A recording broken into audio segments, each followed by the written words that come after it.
Hôm nay mình làm cái clip hướng dẫn mọi người cách tránh xung đột tần số của kích và bass để cho nghe kích và bass nó nghe nó rõ ràng hơn, nó không có bị chồng chéo lên nhau. Nhiều khi sai chen rồi mà nó vẫn chồng là do nó bị xung đột tần số á.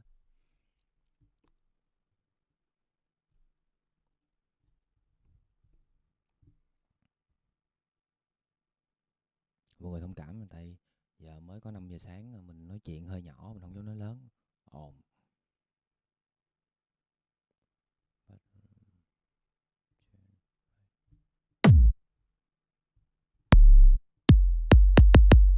được nè.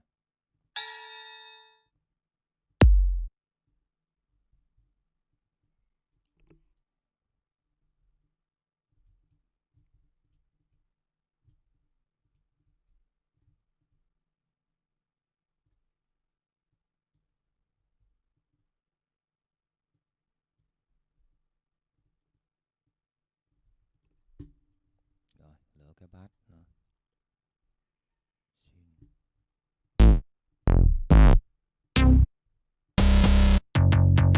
được nè.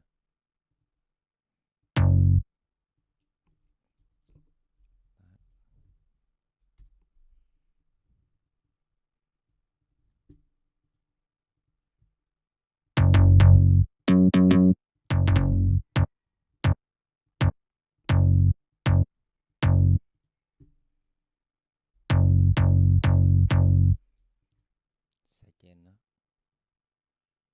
Cho nó vô mixer đi, cho vô số 5. Cái kích cho vô số 6 thì chẳng hạn. Rồi. Giảm volume xuống tí. Này cũng vậy.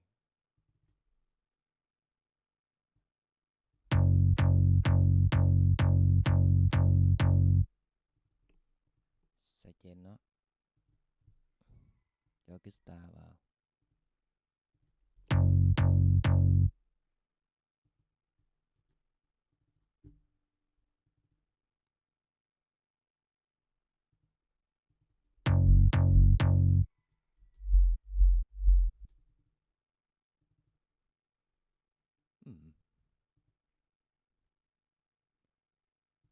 Nhầm.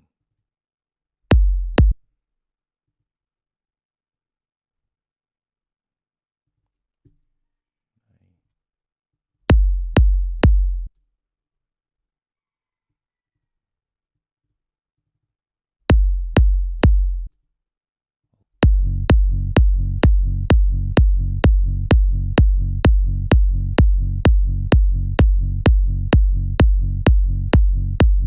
Cái này cũng khá rõ rồi, nhưng mà mình muốn rõ nữa thì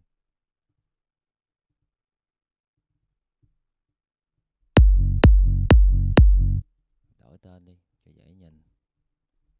Này bass nè. Cái này kích.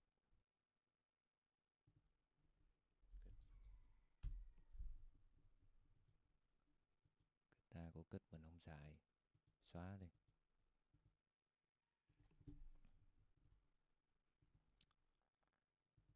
Bỏ cái rồi này vào. Bên trái nè, bên trái là kích nè.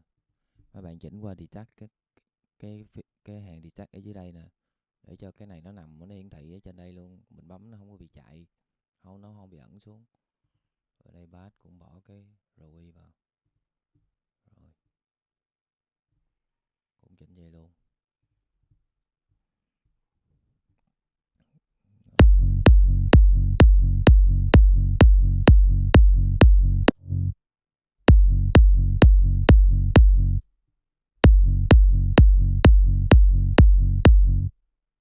Bật lên.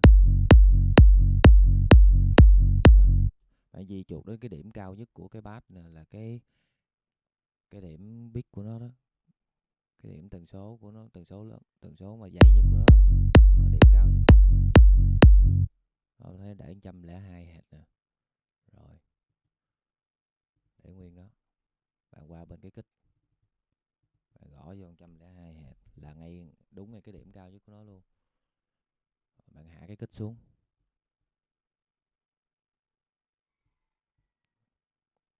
xài có 1-2 dB thôi, xài nhẹ nhàng thôi. Đó là bây giờ chỗ này nó đã không còn xung đột với lại cái kích nữa rồi, cái bass nữa rồi.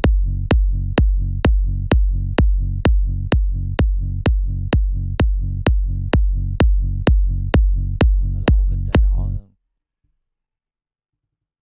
lộ rõ nữa thì mình cắt luôn cái này, lộ kết.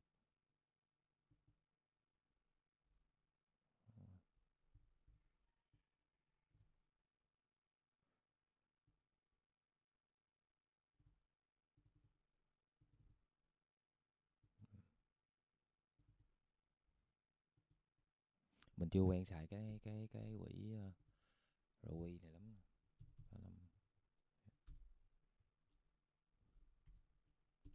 Nên hơi rối. Rồi.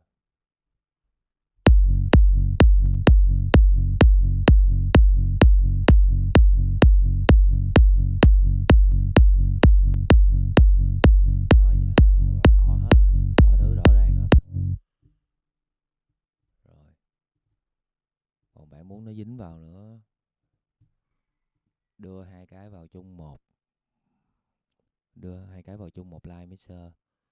Như giờ line số 7 nè, mình đưa line số 7 qua đây, cái tên nó là kích cộng bass. Rồi